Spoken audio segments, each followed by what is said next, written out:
Mga kwento ni Felmo.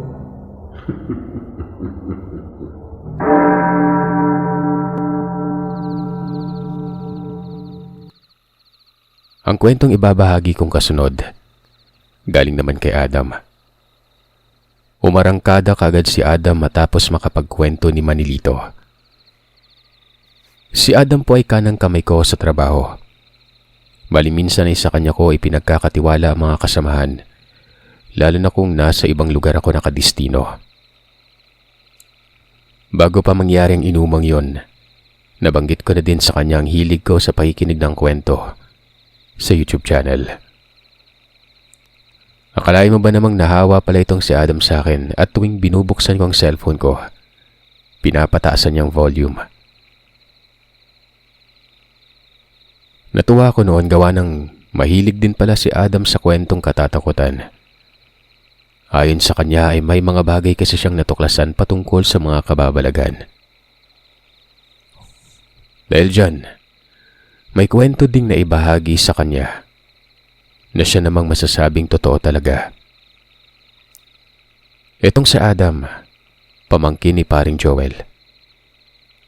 Pero ang kwento ni Adam ay hindi nanggagaling sa kanyang angkan. Bagkos ay sa kaanak ng kanyang naging asawa. Tiyo ito ng kanyang asawa na itago na lamang natin sa pangalang Jorge. Ayon kay Adam, ang asawa niya mismo ang nagbahagi ng kwento na itong si Jorge humano, noong kabataan pa, minsan nang nawala ng 2 buwan. Tama kayo nang narinig, Sir Seth. 2 buwang nawala nun. Nangyari ito sa mga unang taon ng dekada 80 sa lugar ng Siraway sa may Zamboanga. Nasa 13 taong gulang pa lamang ang edad ni Jorge sa kapanahunang ito. Napakatahimik na bata nitong si Jorge. Pero sa likod ng katahimikan, sobrang bait at talagang maaasahan, partikular sa mga gawaing bukid.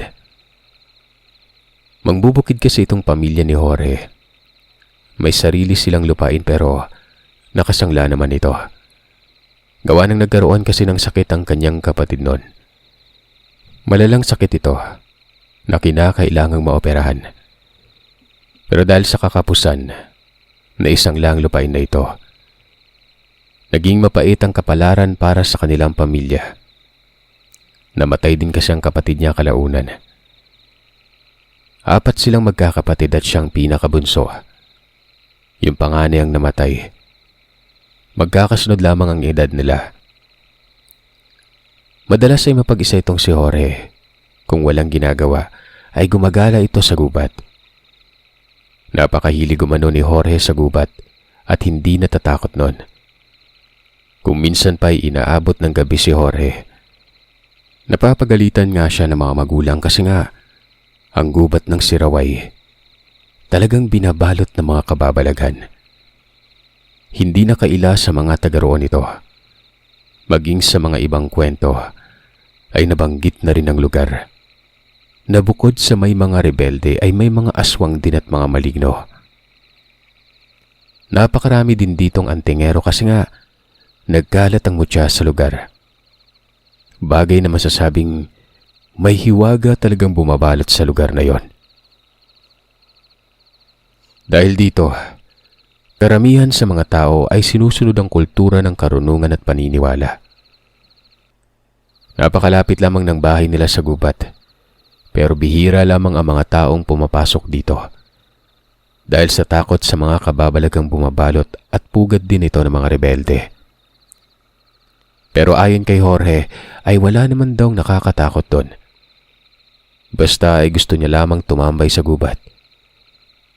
Hindi namang umuwi si Jorge nang walang dala at kahit papano, may karga ito mga kahoy para panggatong. Kung minsan pa nga ay nakakahuli ito ng bayawak. Isang partikular na araw nun, habang nasa gubat ng Siraway si Jorge, nakakita siya ng babaeng ubod ng ganda. Napapadaan lamang ang bata noon sa isang banda sa gubat pero nabati ang kanyang atensyon ng babaeng yon.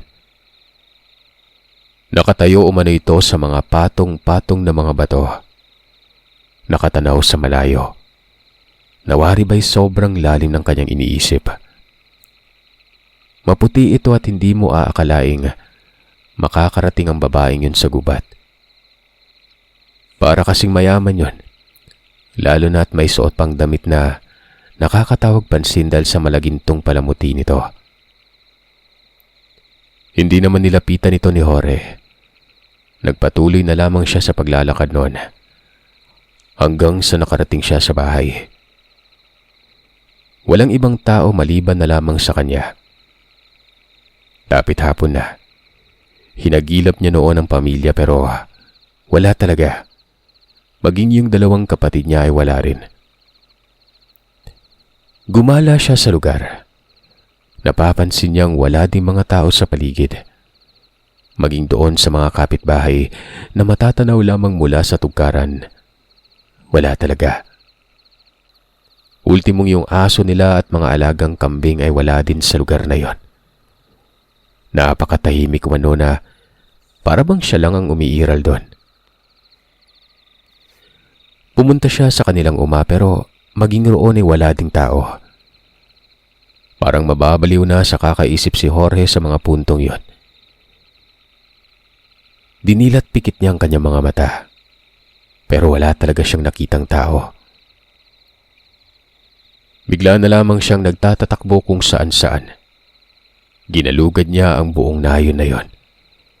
Pero sa kabila ng paglilibot niya sa lugar ay wala talagang katao-tao. Napagod na lamang si Jorge noon kung kaya naman minabuti niyang magpahinga. Doon ito sa bandang nila. Madilim na at wala pa rin siyang nakikitang kahit isang tao noon. Merong kamalig sa nila. Doon siya tumuloy hanggang sa hindi malamang dahilan. Nakatulog ito.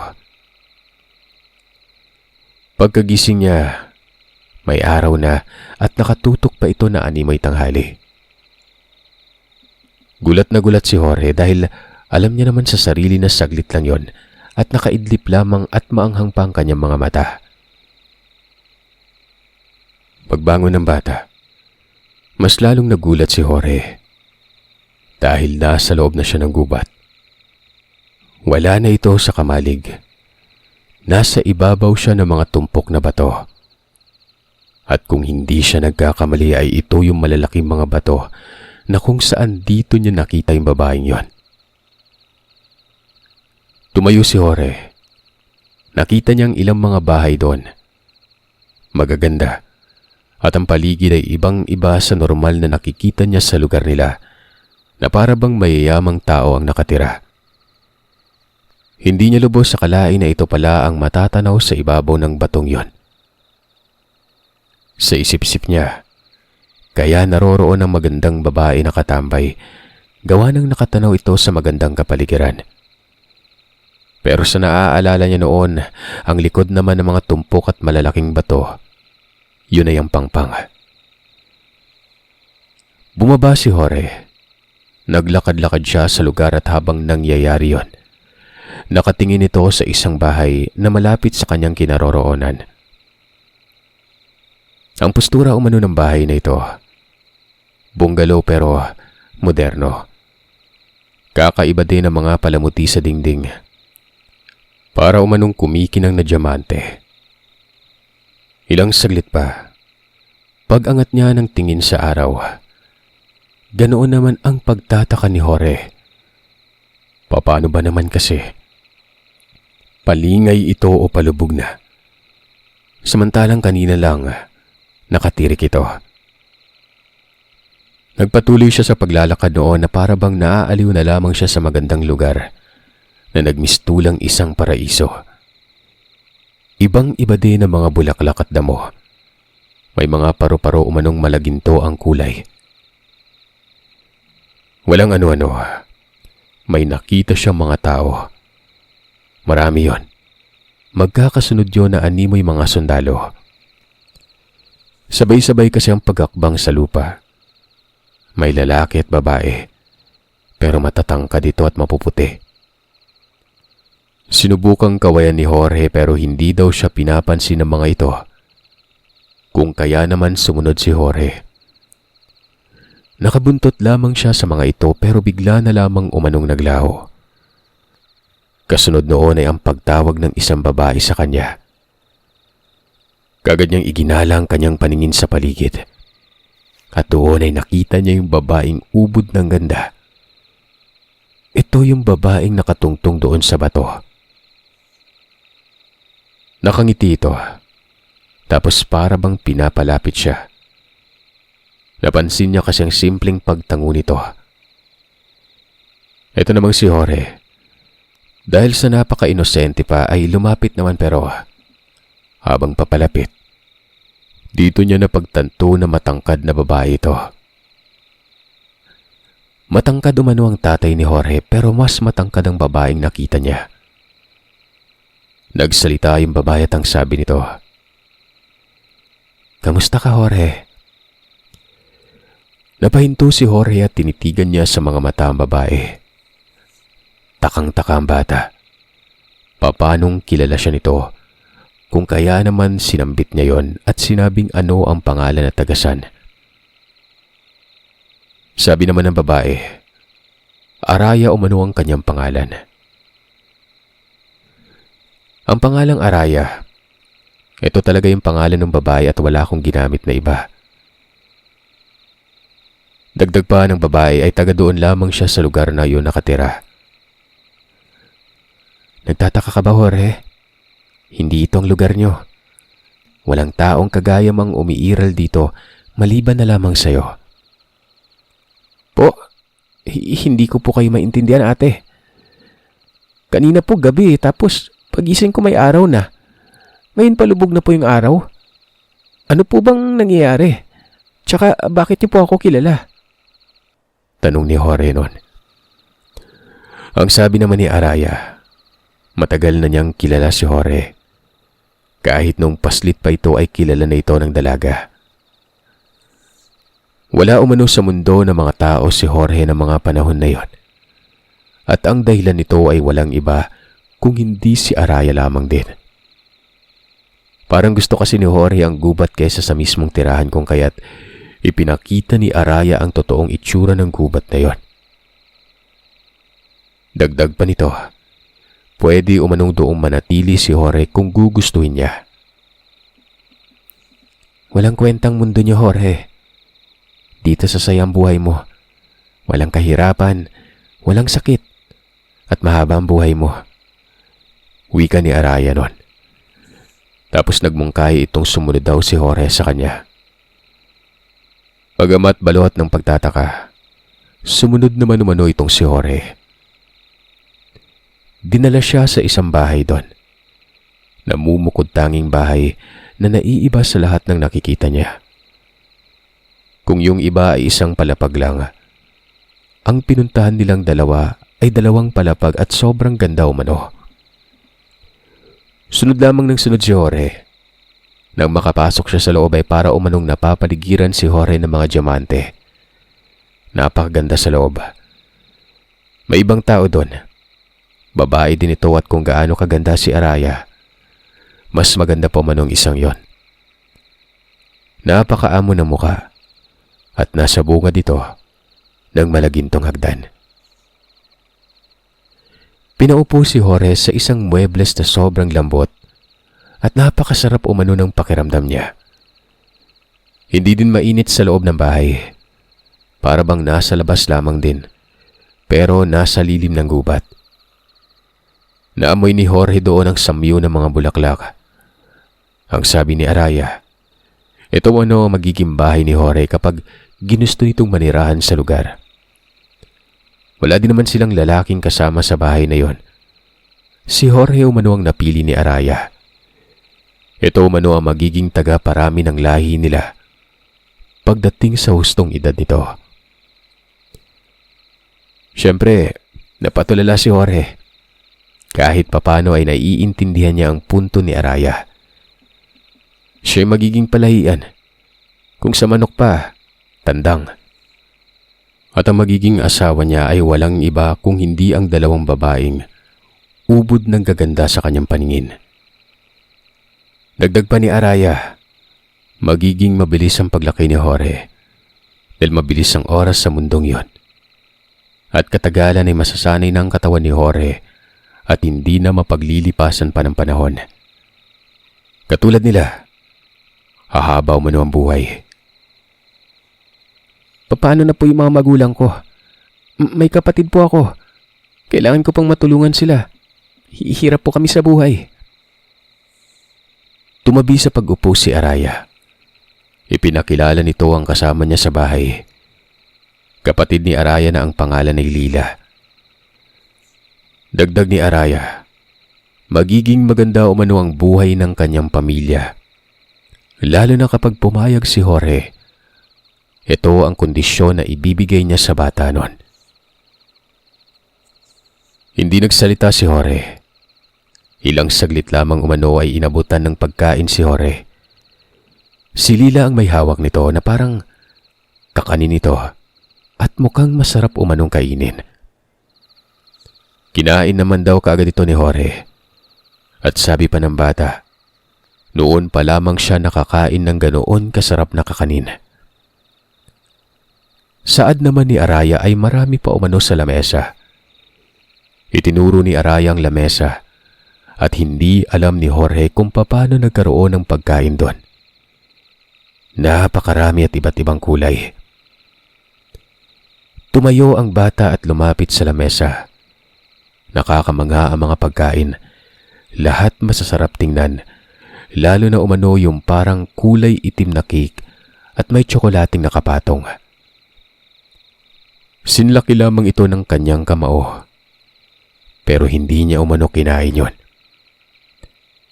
Yung iba umano ang inuna na kung saan naaabot niya ito ng kanyang kamay. Ilang saglit lang, nakaramdam ng pagkahilo si Jorge. Nawalan siya ng malay nun. Nagdilim ang kanyang paningin. Nang magising si Jorge ay nasa sulok na siya noong magkakapatong na bato. Sa loob ito mismo na parabang imposibleng nakapasok siya doon. Gulat na gulat si Jorge kung paano umanong nangyari na naroroon na siya. Hindi daw siya makalabas gawa ng napakasikip na labasan. Kung kaya noon ay nagsisisigaw si Jorge hanggang sa may narinig siyang mga tinig ng tao. Nagsisigawan ng mga ito at tinatawag ang kanyang pangalan. Sumagot si Jorge hanggang sa may sumilip sa kanya doon sa sulok ng bato na yon. Yun ay walang iba kundi ang kanyang ama na si Tatay Mar. Kasama ng kanyang tiyuhin noon na si Tio Ayong. Umiiyak pa umano ang kanyang tatay. Tarantang-taranta ito. Pinagtulungan ng maraming tao ang mga bato para makalabas lamang si Jorge. Yinakap siya ng kanyang tatay at sinabing 2 buwan na daw nawawala si Jorge. Saan ba umano ito nanggaling? Hindi nakapagsalita si Jorge na para siyang mababaliw na noon sa mga nangyayari. Mula sa nayon na nakita niyang walang katao-tao hanggang sa makarating siya sa lugar na parang paraiso. Idagdag pa dyan ang mga kakaibang tao at ang magkapatid na si Araya at Lila na ubod umano ng ganda. Hirap sa paglalakad si Jorge na para umanong nalumpo ang kanyang mga paa. Wala siyang ibang nararamdaman dito kung hindi ang pamamanhid. Pinagtulungan siyang iuwi sa bahay at doon ay nakita niya ang napakaraming tao. Mga kapitbahay, kaanak at ilan pa doong hindi niya naman kakilala. Nagkasigawan pa nga mga ito na makita siya. Naroroon din ang albularyong kilala sa lugar na si Abu Kanoy. Sinabi ko na nga ba, kinuha ng mga lamang lupa atong batang to eh. Mabuti at nakabalik pa. Ano bang problema at parating na sa gubat ang batang to? Ewan ko po, Abu Kanoy. Basta nawiwili yung bata sa gubat eh. Gusto niya daw dun tumambay, lalo na kapag tanghali. Sangbit naman ng kanyang tatay. Ayon naman kay Abu Kanoy, Natikpuan siguro si Jorge ng mga engkanto. Doon na ikinuwento ni Jorge ang mga pangyari bago siya nakarating sa lugar na kakaiba. Nakesyo umuwi daw siya noon at may nakitang babae. Tapos wala umanong katao-tao sa nayon nila. Hanggang sa nakatulog sa kamalig at pag-gising ay nasa ibang lugar na. Yung magandang babae na nagkangalang Araya ang dahilan at ipinaliwanag sa kanya kung bakit siya napunta doon sa lugar na yon. Walang humpay sa kakaiyak na halong tuwa ang nararamdaman ng mga magulang, maging yung mga kapitbahay nun. Binalaan ang kani-kanilang mga anak na wag gagala sa gubat. Maliwanag pa sa sikat ng araw, Sir Seth. Lugar yon ng mga engkanto. Ganun na ganun din ang nangyari sa tatay ng kakilala ko na taga Negros.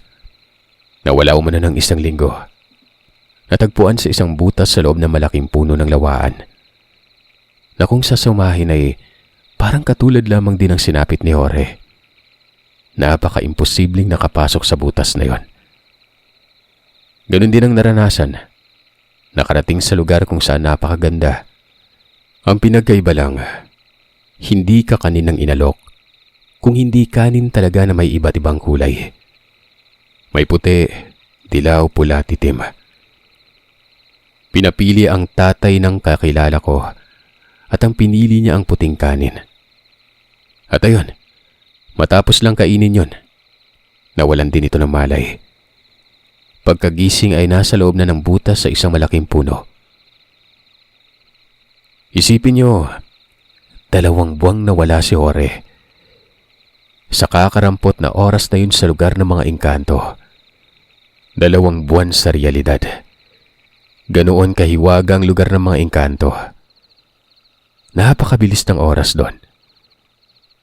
Maraming kwento na tayong narinig patungkol sa tao na nakapasok sa lugar ng mga engkanto. At ang iba nga dito'y naipalabas pa sa telebisyon. Lalo na yung Biringan, na isa sa pinakatanyag na lugar na syudad ng mga lamang lupa.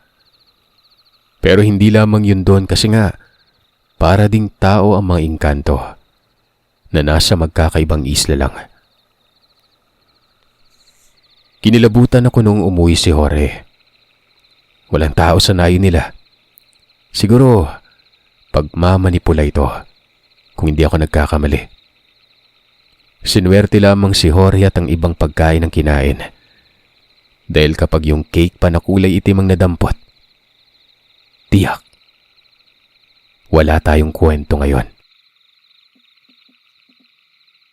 Sumunod na kwento. Ito naman ay karanasan ni Sebastian. Iba naman ang kwento niya. Patungkol ito sa kaibigan ng tatay niya. Baligaling din sa tatay niya ang kwento at ibinahagi kay Sebastian noon. Ito daw kaibigan ng kanyang ama, na itago na lamang natin sa pangalang Boy. Nagkaroon ng nakakapangilabot na karanasan. Nangyari ito sa tagong lugar ng Amlan, Negros Oriental. Lasinggero daw itong si Boy. Madalas ay umuuwing nakainom. Binata pa at nasa edad 20. Mahilig din sa mga disco-disco na tanyag noon na baile. Lalo na't nangyari ito noong dekada 80. Kung saan-saan na lamang nakakarating kasamang barkada. Maging ang tatay noon ni Sebastian na itago na lamang nating Sandro ay kasama din. Ang kaibahan lang, hindi umiinom itong si Sandro. Bagay namang tama lamang dahil ito ang taga-awat noon sa nag-aaway ng mga lasing na kaibigan. Sinisita pa nga daw ni Sandro itong si Boy. Kung minsan kasi sa sementeryo ito natutulog. May tambayan si Boy sa sementeryo. Maliit na musileo at nasa tabi ng malaking puno ng akasya. May puntod din ito at sobrang linis nun. Ito yung ginagawa niyang bunkhouse kumbaga. Maliban kasi sa pag-iinom, tumitira din ng rugby ito. Lalo na ng damo na napaka-partikular na ng mga panahong yon. Ang malakas sa bisyong ito ay si Boy lamang talaga. Kung may tama nga minsan ay nagsisisigaw ito sa loob ng sementeryo. Ayon daw kay Boy, kinatatakutan ng sementeryo sa lugar nila kasi nga maraming umanong nagpapakita mga maligno. Pero wala naman umano. Puro lamang umano kalokohan. Pero doon nagkamali si Boy. Isang gabi, habang lango sa alak, tumambay ulit ito doon sa may sementeryo. May baon pang bilog kasi nga hindi pa nakontento sa tama ng alak nun. Nung matapos, pinagbabasag niya daw ang mga bote ng alak. Pinato niya ito sa malaking puno ng akasya. Tapos hamon ng hamon sa kung sinong nilalang ang matapang. Magpakita umano sa kanya dahil makikipagsuntukan umano siya. Ilang saglit lang, may kumalabog umano tapos ito namang si Boy. Nagwika pa ng, "Oh, magpaparamdam na ba yan? Bakit hindi ka lumabas diyang impacto ka? Ay, kung totoo ay lumabas ka dyan." Nagkaroon ng saglit na katahimikan. Nung pabalik na si Boy sa mausoleo, napahinto na lamang siya noon at nanlaki ang mata dahil may nakaharang na kabaong sa daanan niya. Nakalutang umano ito sa ere. Kinurap-kurap ni Boy ang kanyang mga mata. Baka umano guni-guni lamang pero naroroon pa rin ito. Inisip niya sa puntong yon na baka hindi nakalutang, bagkos ay may bumubuhat na tao at pinagkakatuwaan lamang siya. Kung kaya ang ginawa ni Boy, lumapit siya dito. May tama ito ng alak kaya malakas ang loob nun. Hinawakan pa niya ang kabaong. Kinakapa ang ilalim kung may nakatukod ba at hindi lang niya nakikita. Sinapat niya rin ang bawat gilid kung may tao pero wala talaga nun. Dito na nagsimulang kumabog ang kanyang dibdib. Umatras si Boy hanggang sa bigla na lang umanong umangat ang bahagya ang takip ng kabaong na yon. At doon ay nakita niya na may kamay na lumabas. May liwanag mula sa poste malapit sa lugar. Kung kaya't malinaw niyang nakikita ito. Yung kamay umano, abo ang kulay at ang itim ng kuko na matutulis. Yung alak umano na nagpapatapang sa kanya, nawala na lamang bigla. Para umanong kakagising pa lamang sa umaga at naimasmasan si Boy noon. Mabilis na kumaripas ng takbo si Boy. Dire-diretso na walang lingon-lingon. Hanggang sa makarating sa kanila. Nagkagulo pa nga dahil hating gabi na umano yun at ayon sa tatay ni Sebastian na si Sandro, si Boy noon ay nasa ilalim ng katre at nakasuksok. Napagalitan pa ng mga magulang. Bakit sa ilalim natutulog? Doon na sinabi ni Boy na may nakita siyang kabaong. Nabumukas pa nga daw ito. Siyempre hindi pinaniwalaan si Boy kasi nga hindi nalingid sa kaalaman ng sariling pamilyang bisyo nito. Baka halusinasyon lang na dulot ng droga at alak. Kahit anong giit ni Boy, wala talagang naniwala sa kanya. Sa kabila ng lahat ay hindi na tumambay pa si Boy sa sementeryo. Pero hindi nagtatapos doon ang bangungot sa buhay niya.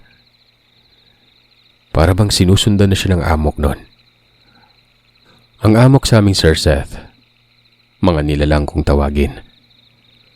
Habang nagbabawas si Boy umano sa kanilang banyo na nakabukod sa bahay, pansin niya nagkahula ng mga aso nila. Gabi yun dahil nga nasiraan umano ng tiyan si Boy at napasugod sa banyo. Yung pagkakahula ng mga aso ay para bang nag-aaway. Galit na mga ito.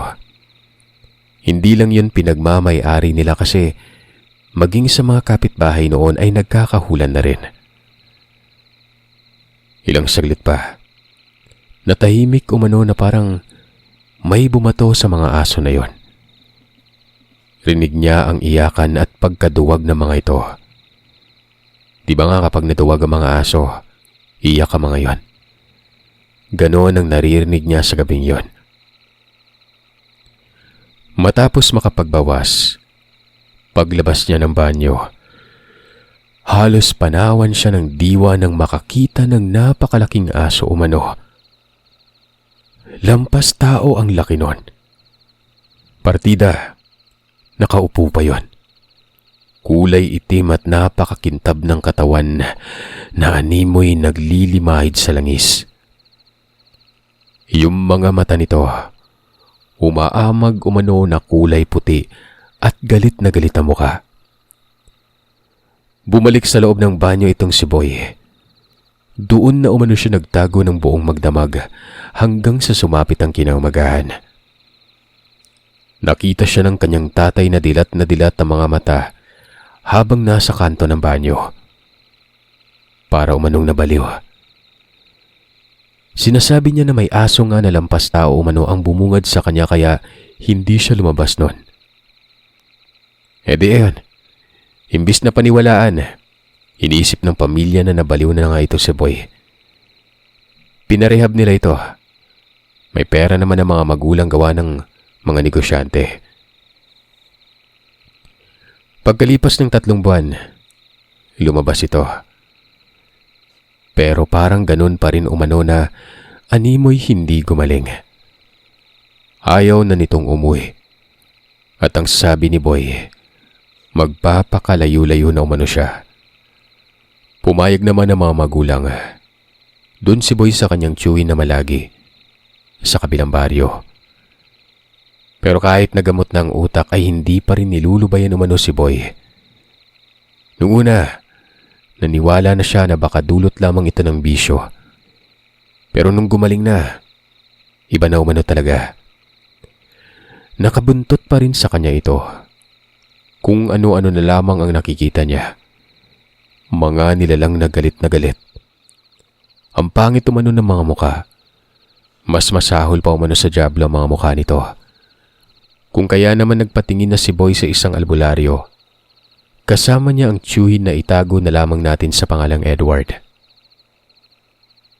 Doon, napag-alaman na si Boy ay maraming kalabang mga laman lupa. Delikado man na si Boy dahil maaaring patay nito ng mga maligno. Nagtanong ang albularyo kung ano bang nagawang kasalanan ni Boy. At dito na niya isiniwalat na noong lasing siya sa sementeryo ay nagwala ito at nagbasag ng mga bote doon sa malaking puno ng akasya. Naku, patay ka. Ano bang nakain mo? Sa bagay, lasing ka. Pero hindi mo dapat hinahamon ng mga maligno. O ngayon pinatulan ka. Tingin mo ba'y titigil sila hanggat buhay ka pa? Ang mga maligno hindi na nga ano sa tao yan. Pero kapag hinamon mo ay, naku, mapipilitan sila. Sana madaan pa sa pakiusap ito. Samahan mo ako mamayang dapit hapon sa sementeryo. Doon mismo sa kung saan ka nagwala ha. Mungkahi ng albularyo. Ayun, pumayag naman si Boy. Hindi sila umuwi ng tiyo niya. Inantay nila ang pagsapit ng hapon. Hanggang sa nangyari ngayon, kasama ni Boy si Mang Dawal at Tiyo Edward. Takip silim yon. Nagpausok si Mang Dawal sa mismong tapat ng akasyang yon. Hindi ito yung usok na pangontra. Usok ito ng sinunog na karne ng manok. Para lamang nagsisiga pero may manok na hindi tinanggalan ng balahibo. Buo yun, kulay itim. Yung dugo nito ay isinaboy sa puno ng akasya. Pagpatak ng dilim, doon na umano nagsilabasan ang sangkatutak na mga nilalang. Ayon kay Boy, kung walang sapat na tapang ay siguro tatakbo talaga at kung hindi naman, mawawala ng malay. Napakapangit umano ng mga yon at ang lahat ng mga ito nakabungad sa kanya. Ang albularyong si Mang Dawal ay may isinasagawang seremonya para umanong sumasayaw-sayaw ng sinulog na parang nababaliw. Maya-maya pa'y lumuhod ito, humalik sa lupa. Wika ni Mang Dawal, silang lahat ang hahalik sa lupa nun. Pagbibigay respeto umano ito sa mga nilalang. Wala namang nagawa si Tio Edward nun. Mantakin niyo, halikan niyo yung lupa. Galit na galit ang tiyo gawa ng pati siya. Nadamay pa umano. Matapos nilang mahalikan ang lupa, ay doon na nagsangbit na mga litanya si Mang Dawal. Patawarin naman si Boy at hindi na daw uulit ito. Lasing lamang ito at hindi alam ang ginagawa. Dagdag pa nito, kaya daw sila naroroon ay para makipag-areglo. Alay na umano ang manok nun at binibigyan nila ng respeto ang mga nilalang na ito.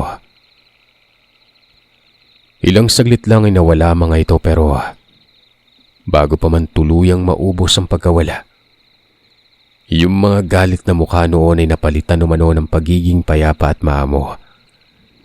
Isang indikasyon na tinatanggap ng mga nilalang na ito ang pakikipagsundo nun.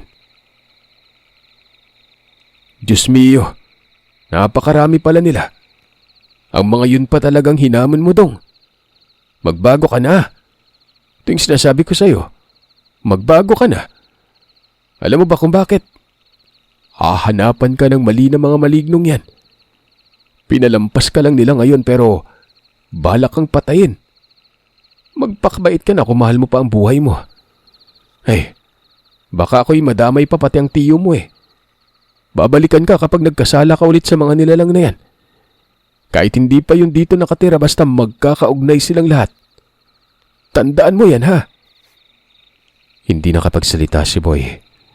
Tumango lamang ito. Malaki ang pagbabago ni Boy matapos nun. Para na umano itong deboto ng Nazareno. Mantakin nyo, nagsisimba, walang palya, tapos iniwan ng bisyo. Ganun na niya pinahalaga ng sarili. Sabagay, sino ba namang hindi kung may taning ang buhay sa mga nilalang, di ba? Alam nyo, sa tingin ko ang nahamon ni Boy doon, yung mga tinatawag nating alagad ng ilalim. Kasi nga kung mga nilalang lang na kagaya ng kapre, tikbalang at yung mga tipikal nating naririnig, hindi naman nag-aamok ang mga yon. Tatakutin ka lang pero isang beses lang. Pero kapag sinundan ka at balak ka pa talagang patayin, pang-ilalim ng nilalang na yon. Gaya ng sinabi ni Mang Dawal, hahanapan ng pagkakamali si Boy. Malamang ay nakasangla na ang kaluluwa niya, kaya ganon. Konting pagkakamali, todas kagad. Malaking aral ito na bigyang respeto ang isang lugar at huwag magpadala sa awit ng diwa. Lalo na kapag nalaso ng alak ang isip, huwag magmumura at magwawala. Huwag din mag-aamon ng mga nilalang na hindi naman nakikita. Bagamat nasa magkakaibang oras at dimensyon, may taglay na abilidad ng mga ito na hindi natin kayang gawin.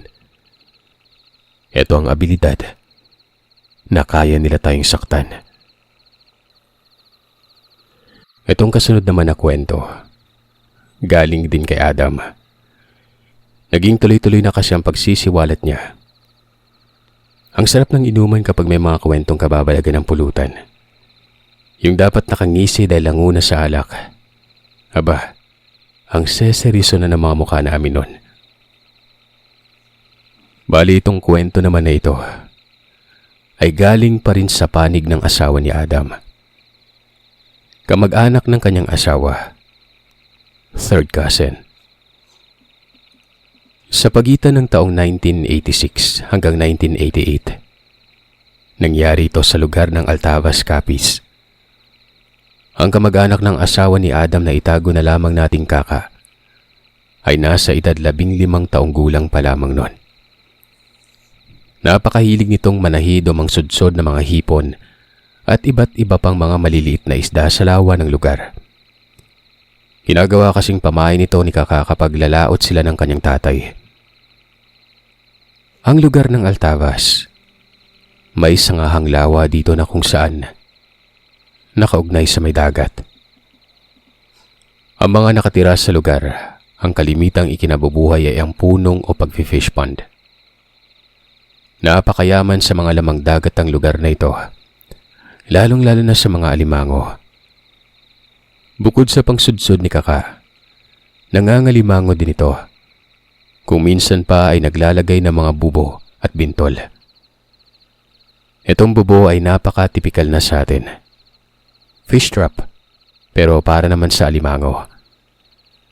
Naglalagay din sila ng bintol. Maliliit na lambat na nilalagay sa kwadradong patpat at nilalagyan naman ng pamitay, na kung saan dito naman nilalagay ang pain. Pwedeng bitukan ng manok, isda, mga kabibe at marami pang iba. Kung minsan pa, nakakarating si Kaka sa isang isla sa loob lamang mismo ng malaking lawa na ito. May isla dito sa gitna at noong mga panahon na yon, napakaraming alimango sa lugar na ito. Hindi din ganun karami ang mga bahay at tao. May bangkang dimotor naman sila. Ito ang ginagamit ni Kaka sa pagtawid doon sa isla, dala ang ilang mga bubo at pintol.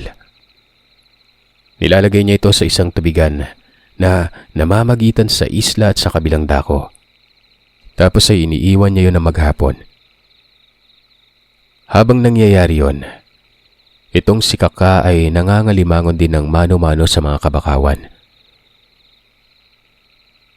Sa hindi malamang dahilan, dito naranasan ni Kaka ang tagpo na siyang masasabing hanggang sa ngayon, bangungot pa rin sa pagtulog niya.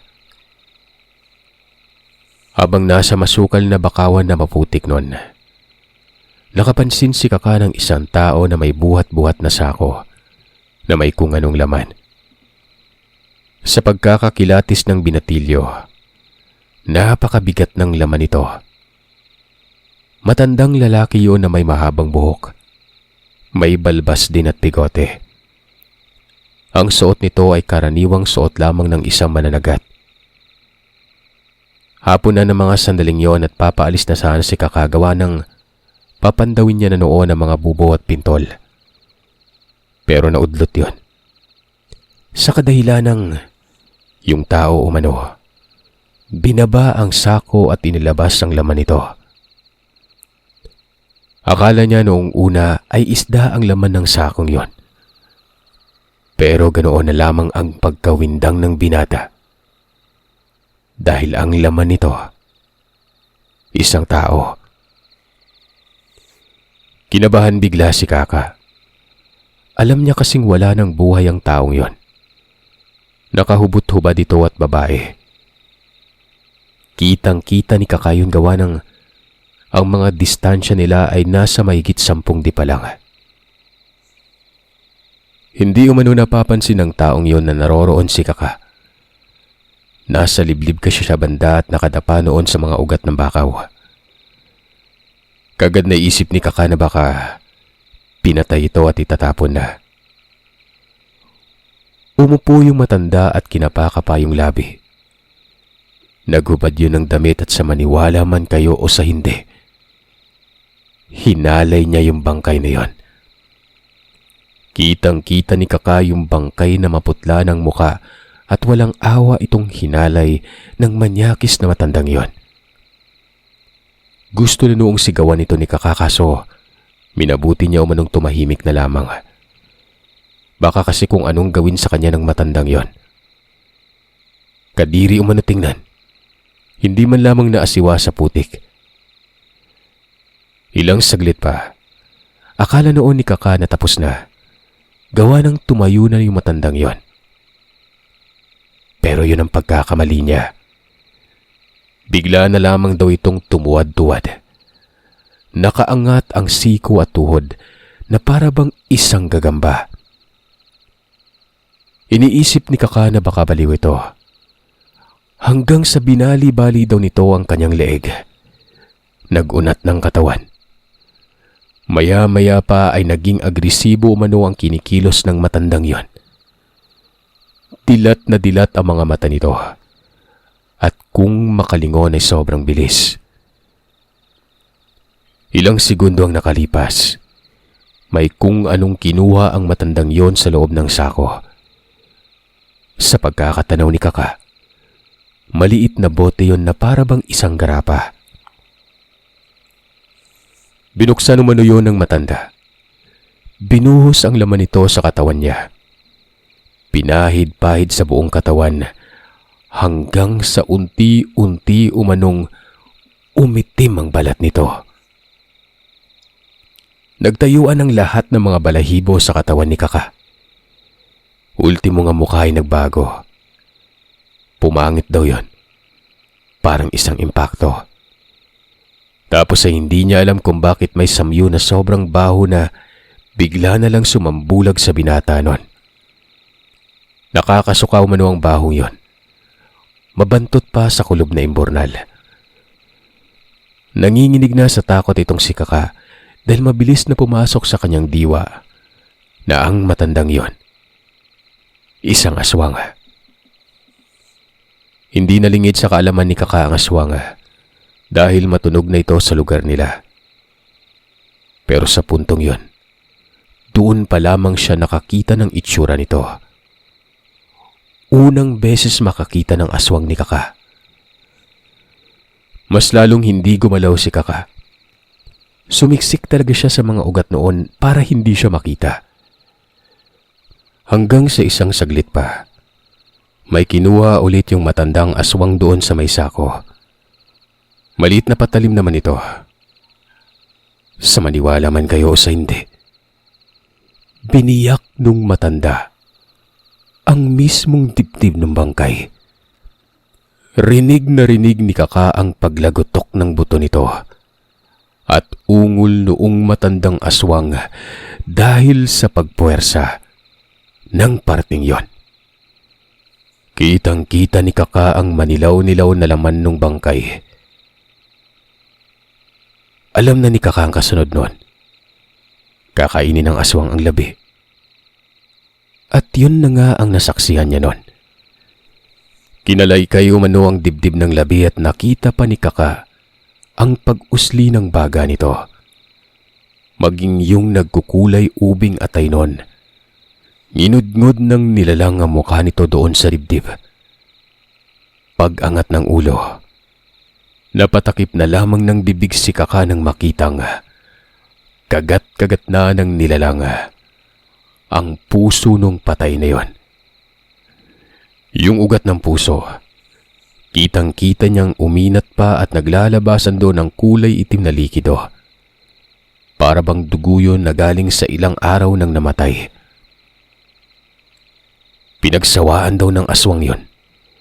Hinablot ang bituka na para bang mahabang longganisa. Hindi man lang inaalintana ng nilalang na yon sa kung anong laman ng bituka.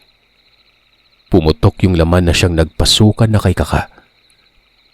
Hanggang sa natapos na umano yung nilalang at muling isinilid yung bangkay sa sako. Madilim na noong mga panahon na yon, kaya hindi na gaano kadetalyadong nakikita ni Kaka ang nangyari. Bastang alam niya na wala na lamang yung matanda, maging yung bangkay.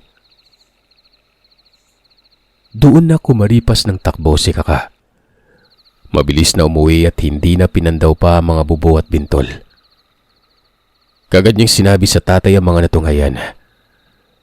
Sabi pa ng kanyang amang si Tatay Alan nun, babalikan daw nila ang lugar para ipalam sa mga tao ang nangyari. Tumango naman itong si Kaka. Bumalik nga sila Sir Seth. At doon gamit ng spot of flashlight ay sinuong nila ang masukal na bakawan. Napatunayan ni Kaka na totoo ang lahat dahil nga may mga naiwang bakas pa doon at sobrang baho nun. Kung hindi siya nagkakamali, yung maitim na putik, parang laman yun ng bituka ng tao dahil nangangamoy dumi. Tapos may mga dugo din na itim na rin ang kulay. Tay, umuwi na lang kaya tayo. Hayaan na lang natin yung mga tao. Baka kasi hindi maniwala. Baka lumabas na tayo pa yung salarin.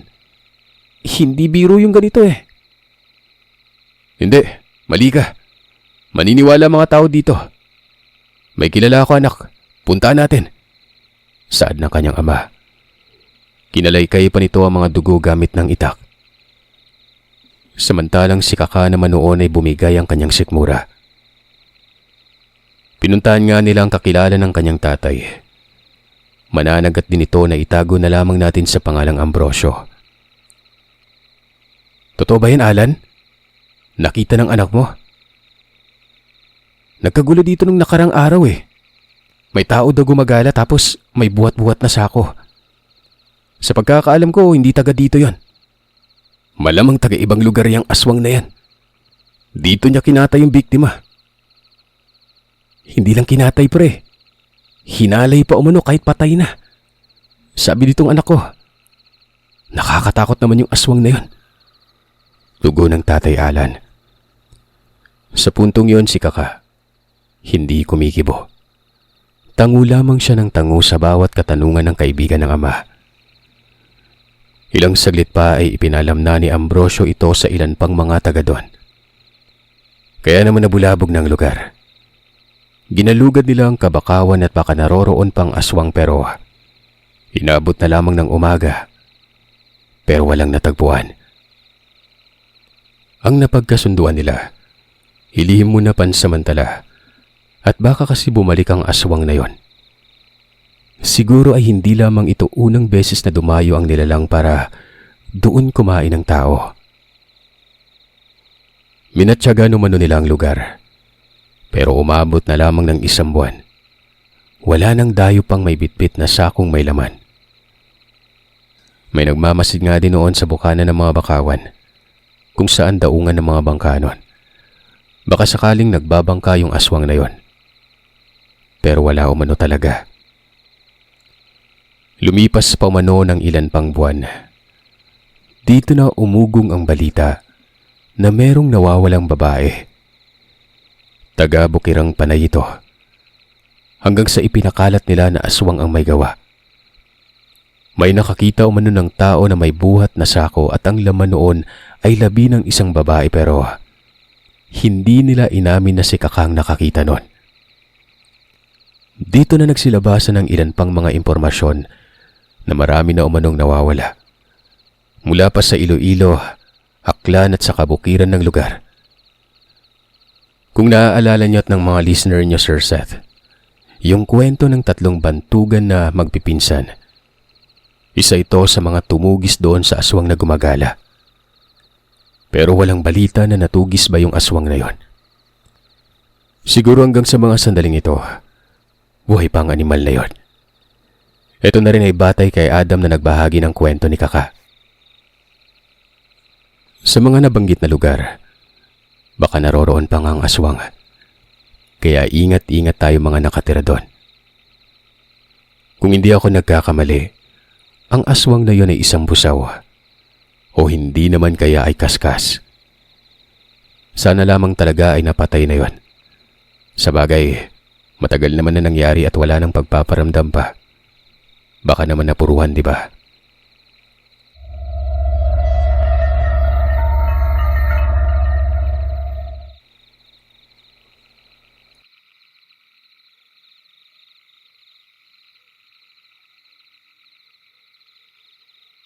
Maraming salamat mga kagiliw sa pakikinig. Madako naman tayo sa shoutout request. Maraming salamat sa bago at sa mga nag-renew ng kanila membership. Thank you po sa 2 bago, Chris Mendoza and Cherry D. Guzman. Happy 1 month po kay Dayan Hojastro.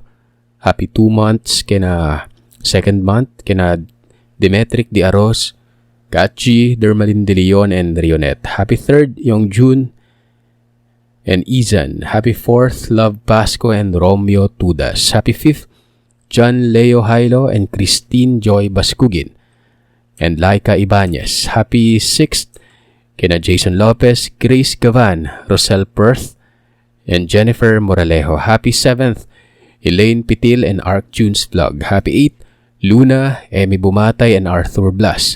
Happy 9th, Mayo 13. Happy 10th, Jennifer Sanchez and Elma Kumaki. Happy 11th, Charmaine Espina. Happy 12th, Linda Valdivia, Vincris Sormieda, and Windy Chantal Alvero. Happy 13th, Princess Lish and the Kench. Happy 14th, Gloris Putian and Demi Bilarga. Happy 15th, April Bilarga and Maribel Malinis Lobrigo. Happy 16th kay Krista Jane. Happy 17th kay Gigi Tiro Jane Pagobo, and Allen 13 David. Happy 18 kay Flores Giselle Labto and Cali Bautista. Happy 19th, Timmy Stories and Vlogs. Happy 20th, Ikay and Reyna T. Payungayong. Happy 21st, Manila Puten. Happy 22nd, Shin and Rina Candano. Happy 23rd, Zeus Paul Saragosa and Merly Alonso. Happy 24th, Miriam Pilaes and Chubby Arnie. Happy 25th, Leia Andesa and Marts B. Happy 26th, Miss Francis, Vin Alfaro, Lisdan, Margaret Esparza, and Rain YouTube Roblox. Happy 27th, Luciana Moore and Janice. Happy 28th, Jillian Sibayan Irene Dotimas. Happy 29th kay Milo and Ang Sundu Horror Stories. Happy 30th, Leticia Suzuki, Sturdy Builders, Annalyn Cabunilas, Christian De La Cruz, and Christine Olson. Happy 31st, Micaela Pulmones. Happy 33rd, Andre and Maria Andrea Luz Tobianosa. Happy 35th, Benji Gallardo. Happy 37th, Mariz. Happy 38th, Esel Bautista, Maricar Pastrana, Dayan Dominguez, Maria Teresa Pineda, and Dens Densho. Happy 39th, Widmart Soriano, D&D Peralta. Happy 41st, Nala 15 Evangelista and Elaine Almira. Happy 43rd, Pitotsky TV. Happy 44th, Ligaya Punay and Anya. And happy 47th, Sharjane Katz Dromal. Sa nag-message naman, magandang araw po Sir Seth at sa mga listeners sa tatlong channel nyo. Nais ko po sana magpa-shoutout. Pabati po sana ako ng happy birthday. Birthday ko, belated happy birthday. July 10 po. At sa mga anak kong sina Kian, Gabi at Rui at asawa ko na si Rosemary Abuel. At sa mga nayanggaw ko dito sa Gim High Soccer na sina Larry, Christian, Clarito, Ray, Paring Mark at Ian Dean. God bless you more sir, more power and more subscribe to come sa mga channel nyo. Salamat po. From Efren Arellano Abuel. Thank you sir, belated. Shoutout kay Ma'am Simply Jessie Vals. Subscribe na rin kayo kay Oronio Horror Stories. Subscribe kayo dyan. Sender po natin yan dati. So, malamang sa malamang magaganda yung mga stories dyan. Yan. Maraming salamat. And hello po Sir Seth. Pa-shoutout naman po kami. Fitalvero family dito sa Odjongan, Romblon. Silent listener niyo po kami dito. Lagi ko pong kinoconnect sa speaker and phone para lahat kami dito ay makasubaybay sa mga kwento mo. Thank you from Irene Fitalvero. Shoutout kay Gia Jen Junicio Santiago. Sir, good PM. We love your channel, me and my kids. Great recommendations ng mga pinsan ko. The Q's. Pa-shoutout po sa mga anak ko, Mimang and M. Sa kapatid ko na si LL at ang LL ba o LL at ang mga pinsan ko, The Q's. Stay safe and God bless from Pao Bello. Sir, pa-shoutout po Dodds at Eloy na taga Dasma, Cavite from J.L. Ortega Rigarde. Shoutout kay Eman. Sir, good morning, Favor Pop. Since first year namin ng boyfriend ko, banding namin makinig ng kwento mo. Mag 5 years na sila dapat ng July 1, pero nag-break up sila. 1 month na daw. Happy 5th anniversary pa rin daw, but we've parted ways. Salamat sa lahat. My love, Anthony. Bahala po kayo sa magpaikli from Vic Vergara, Gonzaga. Ako po. Sana magkabalikan, no? Sir, pwede pong magpa-shoutout for your next upload sa mga kwento ni Thelmo. Shoutout kay Zeth Panaco, kasama ang kanyang Mita, Tatay, Poldo at Aging. Thank you po. Ay na mga kagiliw, maraming salamat sa inyo. Happy weekend. Next week ulit kasi sa susunod na linggo, wala tayong shout. Sa susunod na linggo, after ng next week, wala na tayong shoutout kasi nasa bakasyon po ako. Okay? Pero magpapa-shoutout ulit natin tayo pagkabalik ulit natin. Okay? Ayun. Happy weekend po sa lahat.